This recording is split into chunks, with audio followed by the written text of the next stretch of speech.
We're down here making sure that the contract negotiations are reported to the community with regards to what type of language is being used, and we're down here to try to change some of the contract, especially with regards to mandatory arbitration, so that officers who commit a crime on the force, or officers who kill or shoot or maim, are disciplined and they're kept off the force, so that they're not rewarded for behavior that the citizens of Portland don't agree with. From my understanding, that is just a contract negotiation between the City of Portland and the Portland Police Bureau.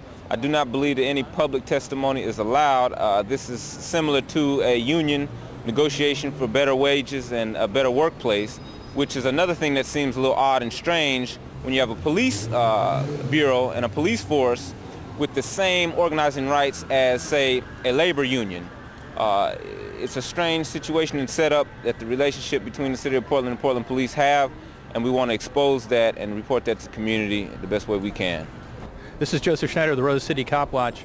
I'm down here at the negotiations for the opening negotiations with the police union, Portland Police Association, and apparently the next one might not be an open negotiation, which is a little strange. I was on the executive board of AFSCME Local 189 back in 2001 when we were negotiating with the city, and all of our contract negotiation sessions were open to the public.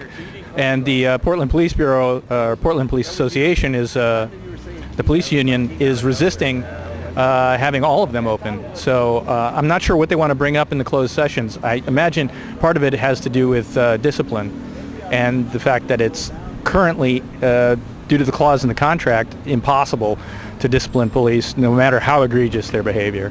So it's absolutely predictable that since we've given these people impunity and guns to walk around the community, it's totally predictable that we're getting unacceptable violence.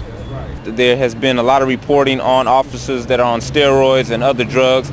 I think that'd be a standard since most labor unions and trades are asked to urine to check their piss. I think that we should check the urine of the Portland police officers as well, especially with their recent actions in the last year or so.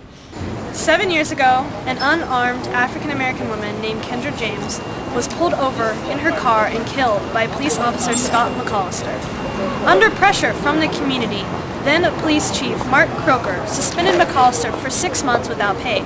But a deadly loophole in the Portland Police Association's contract allowed an unelected arbitrator to overrule this decision.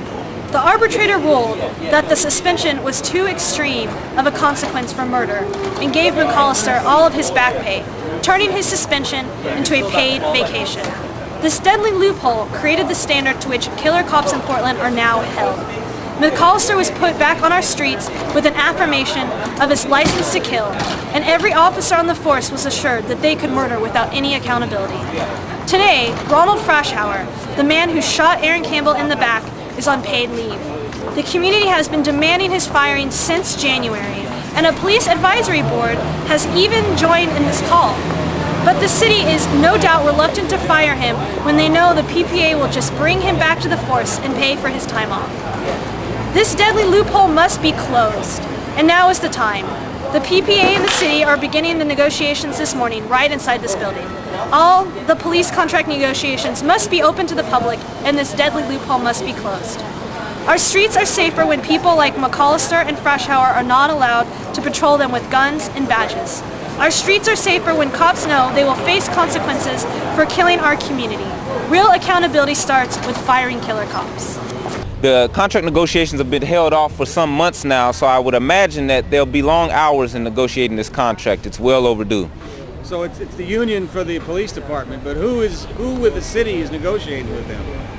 Well, it'll be the city council members and lawyers on both sides, labor lawyers for the police bureau, and also I believe it's all the city council members, but I'm not clear on that. The contract negotiations have been somewhat in disarray with regards to the citizens' outcry with the contract, and there has been a cry and a push by the police bureau to keep the contract, or to make the contract negotiations, which have naturally been open to the public.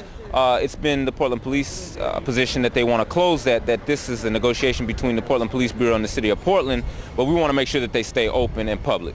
I'm hoping to show that the community is interested in the negotiations and would attend if they were open, and that we really want negotiations to be open. And what we want to see ultimately coming out of it is a new clause, discipline clause in the new contract that makes discipline of police officers effective instead of a joke, which is what it is now, non-existent, which is what it is now. Has the fact that they want to keep these closed been made public? It's been in the back pages of some of the newspapers, but it's actually been quite hush with regards to the delay on the contract negotiations to see if the contract negotiations could be closed. That was sent to an arbitrator, and that's why the Portland Police Bureau and also the City of Portland have been waiting for these negotiations to take place, and it's been on delay because of the desire to close them. I'm deeply concerned, not so much by the isolated incidences of police brutality or excessive use of force, but the trends. I've been watching this for over 10 years now, and I look at the news, and then I go a little deeper and I pay attention to the reports that come out sometimes as late as 3 years later, and there's always great discrepancies between the story that's told to the public and what really happened. And so I'm here today to address that and to let the police know that we're watching, we're paying attention, and we expect better than that here in Portland.